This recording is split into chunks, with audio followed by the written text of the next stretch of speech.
బుర్రన్నోడు ఎవడెట్టండి తలతెక్క పని చేయడు. బుద్ధి బుర్ర ఉంటే నేను చేస్తారని అనుకోను. అదేదో అర్ధజ్ఞానం వాళ్ళు మాట్లాడటం తప్పించి చేస్తే కనుక చారిత్రక తప్పిదం అవుతుంది ప్రాక్టికల్గా. ఇప్పుడు కేసీఆర్ టైంలో జిల్లాలు పెట్టాడు, విస్తరించాడు. వాస్తవంగా మనతో పోల్చుకుంటే తెలంగాణ చిన్నది. ఆంధ్రప్రదేశ్కి 25 పార్లమెంట్ నియోజకవర్గాలు, తెలంగాణకి 17. అలాగే మనకి 13 జిల్లాలు, వాళ్ళకి 10. వాళ్ళు ఇప్పుడు 28 ఏమో ఉన్నాయి వాళ్ళకి. మన దగ్గర ఉన్నటువంటిది 26. అంటే ఇక్కడ వాస్తవంగా 25 పార్లమెంట్కి 25 అవ్వాలి, ఇంకోటి ఎక్స్ట్రాగా చేసుకొచ్చింది అప్పుడు నడిచింది.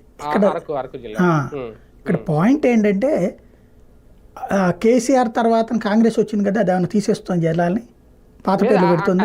అక్కడ ఇంత హడావుడు లేదు, ఇలాంటి ప్రకటనలు లేవు. అక్కడ కూడా ముందు అద్దె భవనాల్లోనే పెట్టారు కదా, అక్కడ కూడా వ్యవసాయ శాఖ భవనాలు ఇట్లోనే కదా ముందు పెట్టి, అక్కడ కూడా 5 ఏళ్ల తర్వాత జ్యోతి అట్లాగే రాసింది. కాకపోతే ఇప్పుడు లేకపోతే ఏం చేస్తాం, బేసిక్గా బల్లలు లేవంటే బల్లలు కొనిపెట్టాలి, కుర్చీలు లేకపోతే కుర్చీలు కొనిపెట్టాలి. ఏదోవరకు స్కూళ్ళలో వస్తలేవని స్కూళ్ళు తీసేస్తామా? లేదు. అసలు రాష్ట్ర విభజన ఎట్ట జరిగింది? ఆంధ్రప్రదేశ్కి ఏమైనా ఇచ్చారా? చెట్ల కింద కూర్చొని పాలన చేస్తా ఉన్నారు. అదే మరి. కాబట్టి ఇప్పటికి కూడా పూర్తి అవ్వలేదు కాబట్టి తీసుకెళ్ళి తెలంగాణలో కలిపేద్దామా? లేదు కదా.